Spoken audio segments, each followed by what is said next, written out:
Good evening, everyone. I'm Mike Sainato with Real Progressives. I'm a journalist with the Observer, and you can also view my writing in Truth Out, The Hill, and Counterpunch.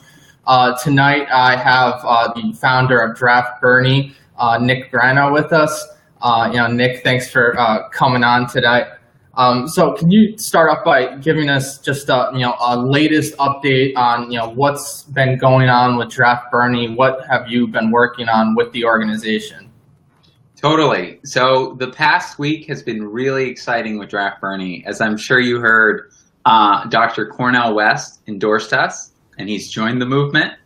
And he endorsed us with an article in The Guardian talking about how the defining feature of the left in this age is that we lack the institutional capacity to build a truly opposing force to the establishment, which I completely agree with. And then with the Democracy Now! Interview, where we issued a joint invitation to Bernie Sanders to join us at a town hall in DC at a time of his choosing to discuss simply where the political revolution stands and the possibility to weigh our options as a movement about where we should go next, including the possibility of starting a new party for the progressive majority. And then the past week has been very exciting as well. We actually had, there's been just an explosion of interest. After that article, I've had tons of Bernie staffers contacting me saying, let's do it. How do we do this? Like, how do I help, basically? On top of that, Danny DeVito tweeted in support of us. He put out this tweet like, come back, Bernie, and it got like 50,000 likes. and tagged Democracy Now! He watched the interview live. And then even, just as exciting, Nina Turner is tweeting us regularly now, too. She's retweeting us, and she tweeted our donate link, in fact, just a few days ago. And so that's really exciting, too. But most impressive of all, I would say, is Jane Sanders retweeted us. I saw that. That was exciting. Yeah. So are you actively, soliciting support from, these people, or are they just, latching on to the movement as it grows organically? It's a mix. I'll approach some people and I'll say, what do you think about this? And then some people will just put it out there and be like, I saw you on this show or another. And they'll be, I think it's time. Like, let's do it, especially with Bernie. I think it can be done. So, yeah. And do you have any plans, or what are your thoughts on, hypothetically, if Bernie Sanders did, join the Draft Bernie movement and start to, try to make his own party or, run independently in 2020, there would obviously be a huge wave of, criticism and attacks. I mean, he's regularly attacked and criticized by the center and the establishment. Now, I think, if he decided to challenge them to that extent, I'm afraid, personally, of what would come, how their reaction would be. So what do you anticipate from that potential reaction, and what plans or strategies have you worked on with other people in the organization to figure out, like, okay, if this does happen, what do we do? So if Bernie had tried this, or frankly anyone had tried this 2 years ago, I would have thought it was a lost cause, and there's like no way it's going to work. What's changed now, and what's so remarkable about Bernie, and why we think that he should be the one to start the party, is the fact that Bernie essentially created a new party during the primaries, and he has united a party, and he's done that coalition that he brought together of independents, young people, people of color, indigenous people, that coalition that he brought together, that is the new party. And on top of that, Bernie would be able to follow in the footsteps of the historically successful way of doing it, of starting a new party, which is actually a popular politician bringing his following over, into a new party. I mean, Bernie's favorability in the Democratic Party, I think it's 80%, So there's a party within the Democratic Party that is progressive, and actually, and it's much larger than the Democratic Party because most people refuse to affiliate with it anymore. And that party is Bernie's party. It's just stuck within the confines of an establishment party in which it can't operate. And so during the last 2 years, we've built the institutional capacity, I think, kind of outside of the mainstream media, outside of establishment kind of channels of communication, to be able to go past them, And so now we're at the point where we can do what we're talking about doing. Bernie's Facebook Live, it has hundreds of millions of views. It's incredible. So that social media organizing, the internet has empowered, different kinds of organizing that really allow us to go beyond the traditional barriers that the gatekeepers of media and politics used to impose upon us. Now we have fundraising models that are distributed. We have organizing models that are distributed, and we have media that is distributed. So it's a general distribution of power, and this is about putting that to use into finally taking back power in Washington. And have you taken any lessons from other countries that have parties or have had third or even fourth and fifth parties that have made some gains politically? And have you looked into those and any trends or what lessons they could give Americans in starting a new party? And how to get out of this trap that is the two-party system that voters are increasingly disaffiliating themselves with. I have, and in countries in Western Europe, there's a number of which are obviously kind of the best analogs to the United States. There's a number of countries like Greece with Syriza and Portugal with Podemos, I think it is, there, and Spain as well. And there's in France, there's as well a new kind of progressive populist party that almost made the runoff, and probably would have been able to make it, had it been started sooner. And so I do think that that is kind of what we're seeing abroad as well. Whereas in other countries like the UK, where Jeremy Corbyn's trying to work within the Labour Party, and bring the Labour Party, he's trying to reform the Labour Party, basically, like over here, and that's not turning out very well for him either, and so I think there is kind of a pattern emerging in Western democracies, even given how kind of closed off and cloistered the American system is in comparison to other Western democracies.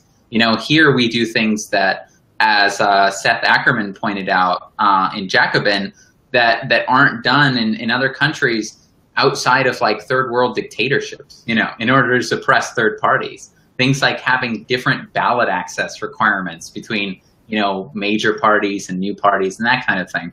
But I still believe that looking at those trends abroad, yes, I think that that is what's emerging as the trend, is that it's more successful really to start something new, and a lot of it has to do with how much you inspire people, because people are simply just like Bernie proved this. One of the most important lessons from the campaign: people are not driven to action in large numbers by tiptoeing. They're not by incrementalism. They want big, bold change. So that's what. That's what will make it successful. That's something only a new party can deliver. And what do you think it's going to take to get Bernie Sanders to join Draft Bernie and ultimately go with Dem exit other than Dem enter? I think that he has to see that the movement is ready for it. I think he has to see us calling for it, to a great degree. I think he has to, and that's why I encourage everyone to go to our website, draftbernie.org, and sign our petition. We've got a petition to Bernie that says basically what I'm saying here. It's time to start a third party. We also have a crowd pack, which is something where you can go and you can donate to the new party. You can pledge to the new party, basically, and the money only goes to the new party if Bernie founds it. So it's a great way of kind of building up funds that it will act as a seed fund for the new party, and that will terrify the establishment as it grows. It's up to 120,000 now, and that will show Bernie that really, like, the grassroots fundraising power, it's still there. It's waiting for you. It's waiting for you to come get it, in a new party.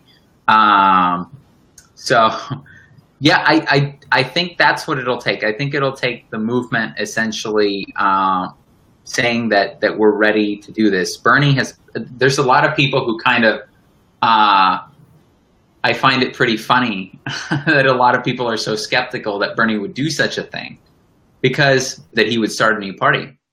Because we're talking about the guy who has been a lifelong independent, as he always points out, longest serving independent in Congress. This is the guy who tried to overthrow capitalism in the two major parties in the 70s with the Liberty Union Party. And then he went on to, the only time he was a Democrat is when he ran for president in the Democratic Party. And he had to be talked out of running as an independent for president. So he wanted to run as independent, until people said, no, you don't have a name recognition yet, and that kind of thing. And then he's the guy who left the Democratic Party. He couldn't wait until the convention was over back in July. Democratic National, he left it during the convention, became an independent again. And then there's the fact that he has said before, in his own words, that if the Democratic Party doesn't change, then the action will be in a third party. That's his quote.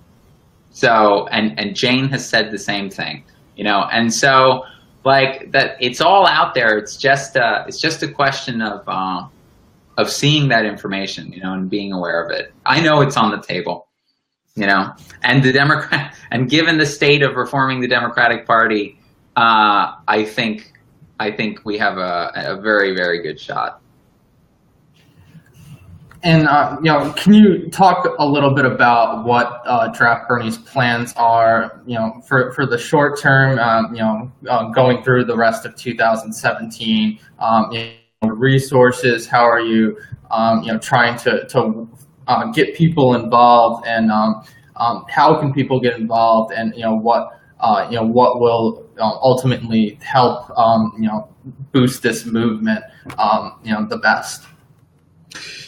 So folks close to Bernie have told us that we asked them how many petitions would make, an impact on Bernie, how much would cause him to do a double take and say, and they said 50,000, and we said, okay, so we're going to aim for 100,000 or more. And so that's what we're shooting for. And we have that petition on our website at draftbernie.org. And we're aiming to deliver those on the symbolic 1-year anniversary of when the DNC stole the primary from Bernie, completed the coronation of Hillary, which resulted, of course, in us getting President Trump. So that is that's our plan for now. We've got some of the other things that we're going to be doing is we're going to be at Left Forum in New York City that's June 2nd to the 4th. And we're also going to be at the People's Summit in Chicago. And so if you're going there, you can find us there. So those are some of the things that we're working on. And are you working with other organizations or other grassroots organizations, and what parts of the country have you targeted where you think Bernie Sanders' support is the greatest in this area, and this is the area where these are the people most likely to join the Draft Bernie movement. So basically, what is what are your targets? In that. So for the if the party was to be created, what we could do then is we could use the primary data that exists. We have very good data that goes down to a congressional district level, even precinct county level, on where Bernie was most popular. And I actually think that the data from where Trump was most popular would also be helpful. And so those things are kind of an index of which areas are ready for change, and so there's a number of districts out there in which there's an establishment Democrat, sitting in there in a gerrymandered, perfectly safe Democratic district, but the district went largely for Bernie, or went disproportionately for Bernie, and so there's an area which we could look at in 2018, for example, when we're choosing districts on where to target as a party. So that's what we could do on the Democratic side.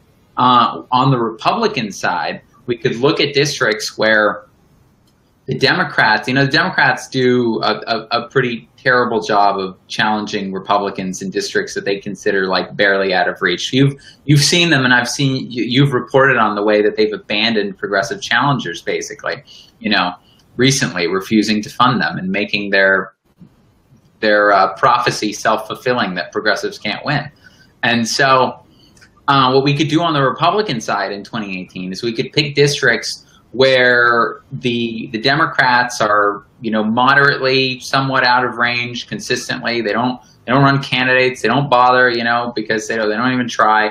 But we're burning. Once again, you saw in those districts there was just an explosion of kind of anti-establishment energy, and enthusiasm. And those are districts on the Republican side, those kinds of like R+10 districts, that kind of thing, where we could run a People's Party candidate and where we could actually throw that Republican out. And so we could do this, going through Democratic and Republican districts where the primary data shows us people are ready, and there's all kinds of data that's available to Bernie, things like where donations came from, where the volunteers were. There's just mountains and mountains of it, that allow us to really pinpoint what are the places that are ready for the new party to take hold first, I like to point out when people, like I've reported on, people in the establishment, they try to push the narrative that progressive candidates, they have no chance of winning. I like to point out as an example of this not happening even recently as Congressman Rick Nolan in Minnesota. Although he's moderate on some issues, he's really he endorsed Bernie. He's one of the very few members in Congress to do so, and he lives in a very conservative district. Trump won his district, but he managed to win re-election, even though Trump, comfortably won his district, and his Republican opponent, fundraised him, by almost 50%, I believe, and he did that because, he went through, the grassroots, and he sponsored, stuff like not just overturning Citizens Uniting, but he co-wrote the Stop Act and, things like that. Is Draft Bernie, targeting potential candidates like that for 2018 that either they might endorse Draft Bernie, or it could be the other way around, where Draft Bernie might say, this is a person that could get into office and push and move forward, propel the progressive movement? Well, I think there are some recognizable names that we would all know, certainly folks like Nina Turner, should she choose to join us in the end. Those would be terrific. Of course, we have, as a small, all-volunteer, grassroots funded organization that came about less than 3 months ago, we have kind of like a certain level of capacity in what we can deal with. And so, I did, at our revolution, I was electoral manager. And so I did specifically that, going through candidates across the country, basically putting certain people up for endorsement. And that's a very intensive, meticulous process if you want to do it right, if you want to pick them right. And so that's the kind of thing that that would come later, I think, certainly after we were further along, and we were actually creating the party, getting to the founding convention, where the platform would be designed, where the party processes would be designed, and we could talk about, certainly picking candidates. One exciting thing that would definitely happen is that a number of people, and Dr. West alluded to this during the Democracy Now! Interview, that at the local, the state level, and even in Congress, there's a number of progressives who would, if Bernie did this, they would switch their affiliation, and so you would have instant representation across the country for the new party, essentially, of people saying, any Bernie-crats who have been elected, the ones that have managed to get it through, basically.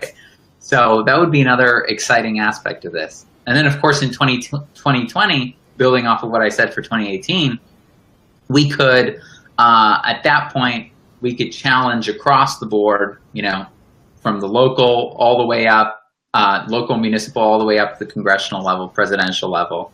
And I think that there is such an appetite for a new party that represents working people, not just on the left, but what's considered the left, but just across the country, in general. I don't think it's left versus right. I think it's anti-establishment versus establishment. There's very few people in the establishment corner at this point, in terms of actual American people, not members of Congress. And so in 2020, we could run a presidential candidate who at that point, I think that we would have pretty much replaced the Democratic Party at that point, and taken a huge chunk out of the Republican Party.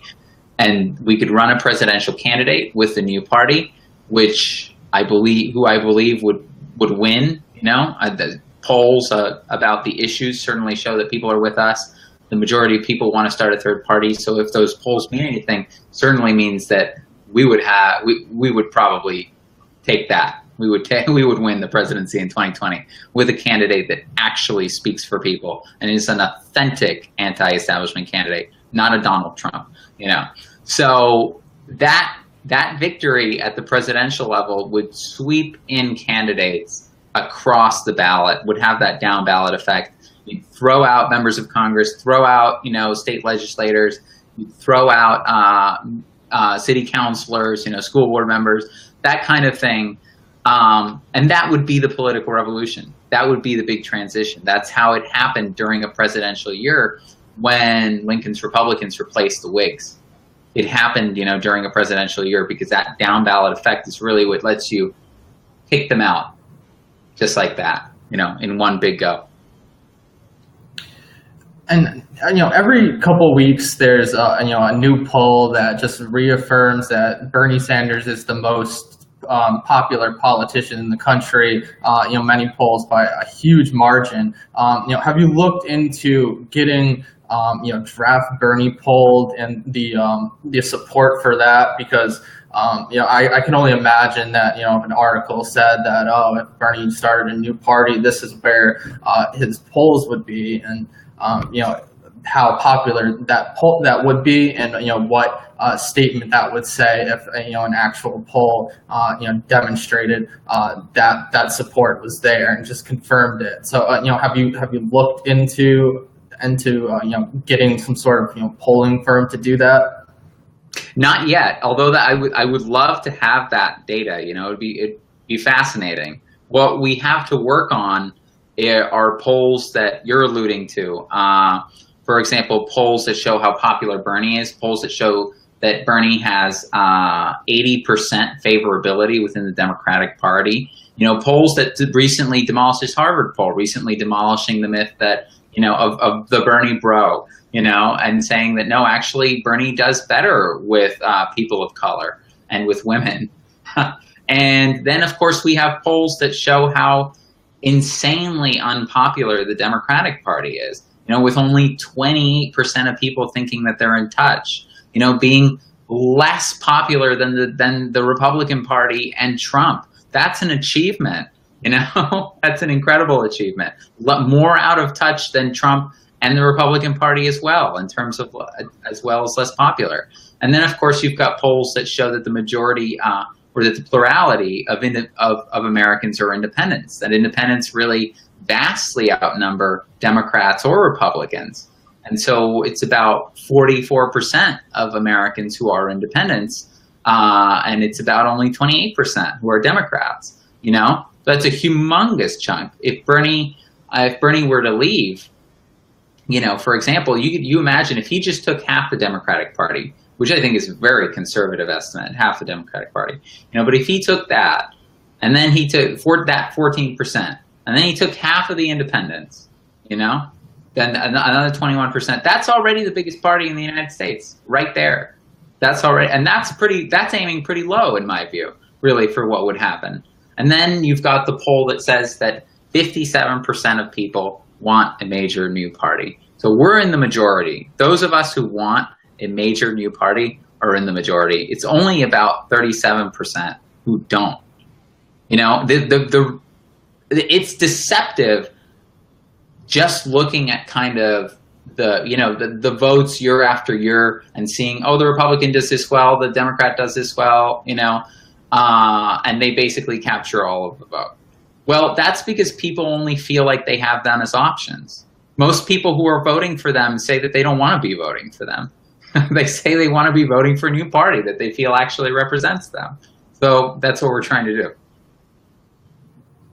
All right, and is there anything else you'd like people watching to know about Draft Bernie and how they can get involved? Yeah, I feel like during the campaign we had a very high kind of awareness of what needed to be done. Really, we had a clear understanding that I think the establishment is working very hard to muddy right now. So during the Bernie campaign, we watched Hillary go to those fundraisers with George Clooney, $300,000 a plate, Goldman Sachs speeches, and all of us progressives, we said, you know what? When you do that, that compromises your ability to represent working people. When you take money from the oligarchs in that way, from corporations and super PACs and billionaires.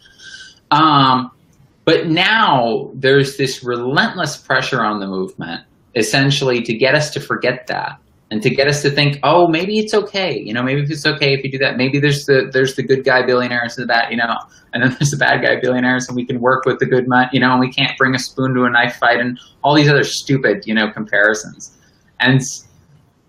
But what I would say, and that bore itself out in the DNC chairmanship race, actually, where not even the most progressive candidates for DNC chairman we're actually saying that talking about abolishing corporate money from the party. The goalpost moved. The battle became about taking corporate money out of the DNC, which they didn't. They brought corporate money back into the DNC. But you know what? That's a drop in the bucket compared to the corporate money that's going to the actual politicians themselves. The money that they're getting for their campaigns, the money that they're getting from lobbyists. And the kickbacks that they get after they retire and go take a job at Goldman Sachs, Citibank, and so I would say that the most one of the most important lessons to take away from this is that Bernie started with nothing but his message and his integrity, what people wanted to hear. He started that campaign with nothing. He was running against an incredibly well-established candidate, a household name. He was a democratic socialist, in a country that had faced down half a century of Cold War, Red Scare, fear mongering, and his name recognition was at 3%, no money, no media coverage, no nothing. The only things he started with, the only things that kicked off the political revolution, were his integrity and his message. And it turns out that those things are a currency more powerful than all the crap the establishment tries to get us to believe that we need to have in order to win. And that's the good news, Mike, is that we don't have to decide anymore, I think, between our principles and between winning and between effectiveness. Is it actually staying true to our principles is the way to win. So I encourage everyone to come check us out at draftbernie.org and sign the petition. Come join us. All right. Well, Nick, thank you again for coming on this evening. Thank you everyone for tuning in. I hope to have you on again soon in the near future. And I'm not sure if I'm gonna be able to go to People's Summit, but I'm hoping to. So I'll meet you in person there, and hopefully we can get something a live brief little interview going on there. So I'll be in touch about that. Thank you again for coming on. It was a pleasure. I would love that. Yeah, keep up the great work yourself. All right, thank you, Nick. All right, good night, everyone. Good night.